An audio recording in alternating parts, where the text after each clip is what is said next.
안녕하세요, 제이아빠입니다. 전 지금 기분이 매우 좋습니다.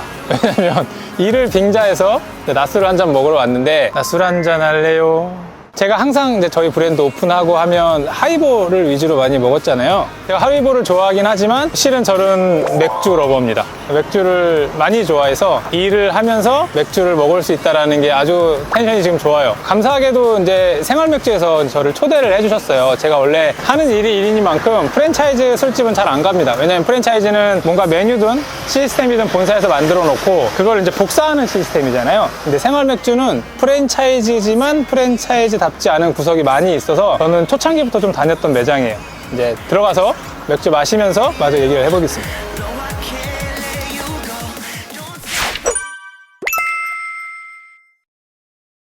주문주고요. 네. 메뉴판 드릴게요. 자, 앞쪽에 보시면은 이제 주류 메뉴고요. 네. 뒤쪽에 보시면은 이제 안주 메뉴 있습니다.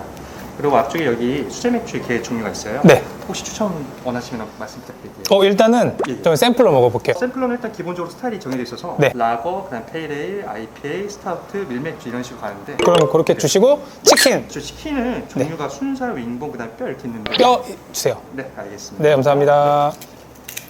제가 생활맥주는 이제 다른 프랜차이즈들이랑 조금 달라서 제가 자주 간다고 이제 말씀을 드렸는데, 왜 그러냐면 생활맥주는 맥주 전문점이에요. 우리가 흔히 알고 있는 이제 맥주 전문점이라고 불리는 데들은 맥주 전문점이 아닌 경우가 많아요. 이제 뭐 할머니 맥주나 뭐 별 달린 맥주, 전통적으로 오래된 이제 스몰 맥주라고 파는 봉 맥주 이런 데들 보면 맥주 전문점이라고 하지만 실상은 맥주 전문점이 아니라 술집이나 주점에 가까워요. 이게 왜냐면 뭐 우리가 흔히 알고 있는 뭐 카스나 뭐 하이트 아니면 이런 맥주들 이제 회사에서 받아서 그걸 팔고 이제 안주를 주로 메인으로 파는데, 생활맥주는 이게 아마 모르시는 분들이 대부분일 텐데 매장마다 맥주 종류가 다른 경우들이 굉장히 많아요. 우리가 흔히 뭐 이태원이나 유동인구 많은 핫한 동네에 가면 저렇게 탭 같은 거 한 10개씩 깔아놓고 수제 맥주, 크라프트 비어라고 팔잖아요. 이제 그 시스템을 프랜차이즈로 접목한 확실치는 않지만 제가 잘 모르겠지만 거의 유일한 회사예요. 그래서 생활맥주라는 간판을 걸고 있는 집을 지역마다 가면 맥주가 다른 경우들이 많아요. 우리나라의 주세법이 바뀌기 전에는 거의 맥주가 공산품처럼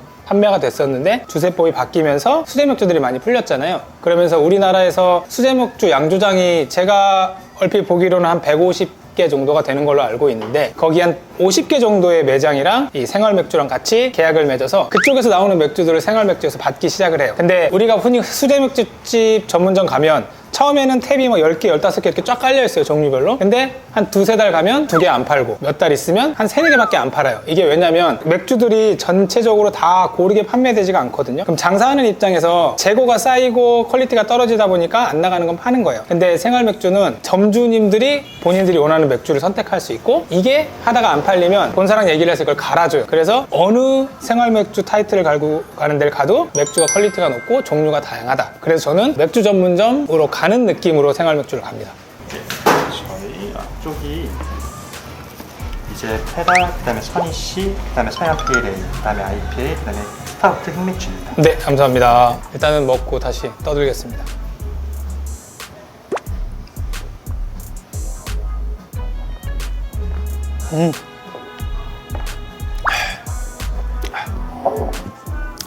맥주를 먹으니까 맥주 얘기를 좀 해야 될 것 같은데, 맥주 종류가 몇 개예요? 라고 이제 물어보시는 분들이 계세요. 근데 맥주가 지금 이렇게 5개 나왔고, 아까 말씀드린 것처럼 양조장도 150개나 되는데, 맥주 종류를 센다는 건 솔직히 의미가 없습니다. 그러니까 중국 요리 세는 거랑 비슷한 개념이고요. 이제 크게만 봤을 때 라거 아니면 예일이에요.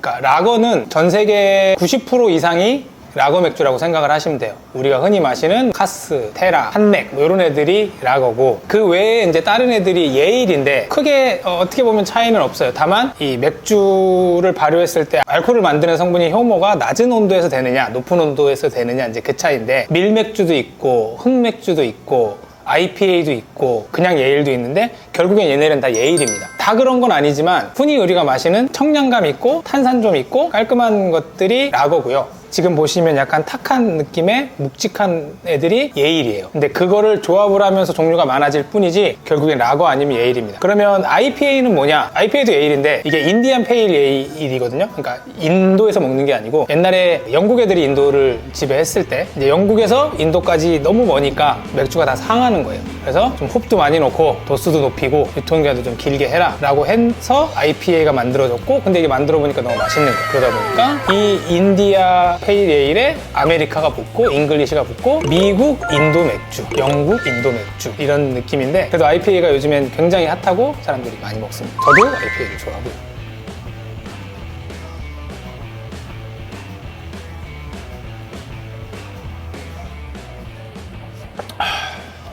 제가 알기로는 생활맥주의 직영점 개수가 40개가 되는 걸로 알고 있어요. 그러니까 직영점이 많다라는 건 본사에서 내가 직원을 뽑아서 내가 매장을 오픈했을 때 이게 돈이 된다라는 얘기거든요. 그리고 저희가 프랜차이즈를 고를 때 가맹거래사님이나 컨설턴트 분들이 얘기를 하실 때 본사를 고를 때 첫 번째로 고려해야 될 게 뭐냐라고 물어봤을 때는 직영점 개수를 얘기해요. 왜냐면 그 수익 모델이 본사에서 납득이 됐을 때 그게 이제 가맹점으로 퍼쳤을 때도 이게 장사가 된다라는 얘기거든요. 그런 면에 있어서 생활맥주는 가맹점 개수나 관리나 이런 쪽으로 봤을 땐 탑급이지 않을까라는 생각을 하고 있습니다. 예, 뜨거우니까 조심 드세요. 네, 감사합니다. 치킨이 나왔습니다. 치킨에 맥주는 거의 필패이기 때문에.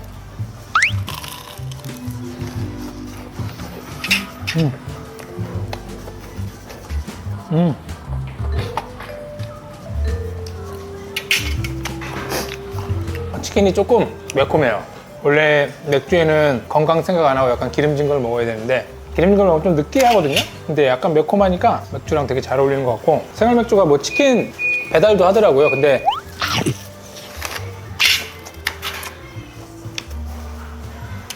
배달을 한다는 건 어쨌든 치킨에 자신이 있다는 거니까 치킨 맛은 나쁘지 않은 것 같아요. 되게 좋은 것 같아요.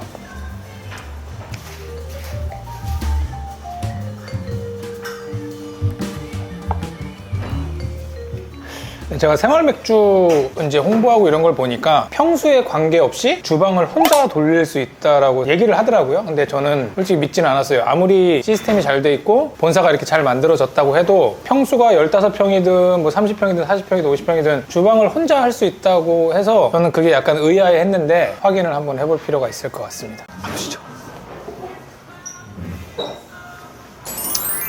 네, 제가 생활맥주 듣기로는 이게 평소에 관계없이 주방을 혼자 돌릴 수 있다고 하더라고요. 근데 저는 제가 주방에서 오래 일을 해본 결과 말이 안 된다. 약간 이런 느낌인데 진짜 가능한가요? 예, 저희 지금 조리법이 되게 쉬워서 네. 이제 그 혼자서도 다 충분히 가능합니다.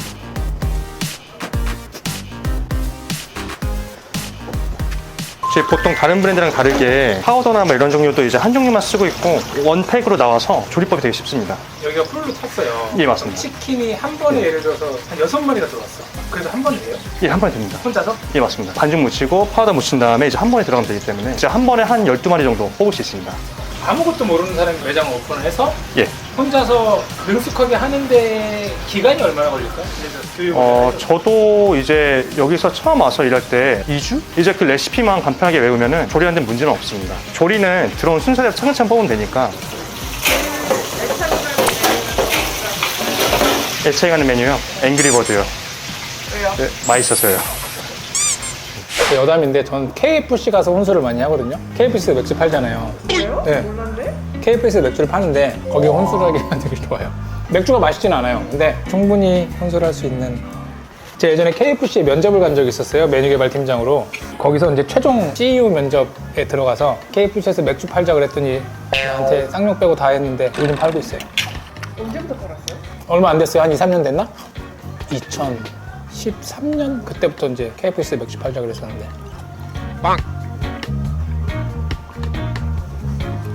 저희 닭 몇 호 쓰시는지 여쭤봐도 돼요? 두호입니다. 네.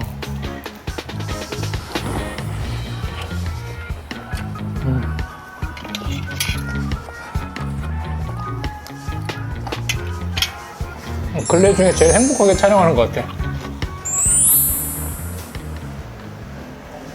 제가 생활 맥주 처음 간 날이 뭐였냐면 전 아직도 기억해요. 그날 어디 회사에 면접을 갔다 왔는데 떨어졌어요. 아, 술이랑 먹자. 그래서 간대가 이제 맥주에 소주 타드립니다.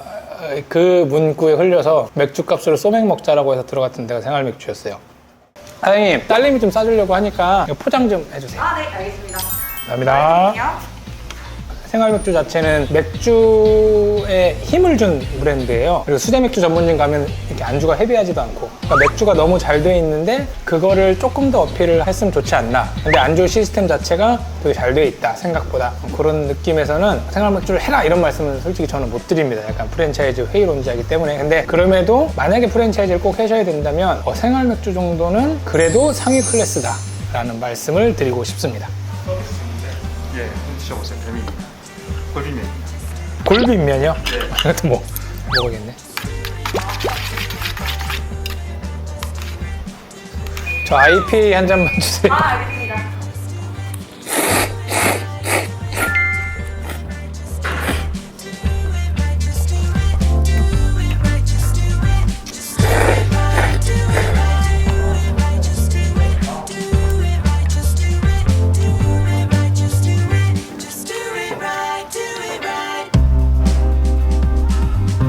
나왔습니다. 네, 감사합니다. 오.